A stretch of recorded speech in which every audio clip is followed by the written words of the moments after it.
What to avoid?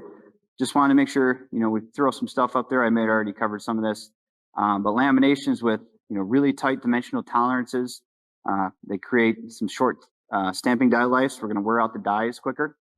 Shafts with persistent features like splines and flats, case hardened through carburization. Sometimes we got a gear feature. We got to case harden that on the teeth and do different features from that standpoint. Just make sure we do that correctly. Inappropriate use of geometric GD&T. That's one of my favorites. Maybe there's a newer engineer out there and GDT is not something they've been doing for a long time, but say what's my total run out from one bearing journal to another bearing journal and how do I relate that to the datum planes and the structures, etc. We see that a lot. That's why we like to work with you up front earlier, because just because you have a datum structure doesn't mean that datum structure can be inspected correctly on the CMMs and through the quality engineering staff. So I'd like to work with you up front on that. Inappropriate use of castings or process specifications.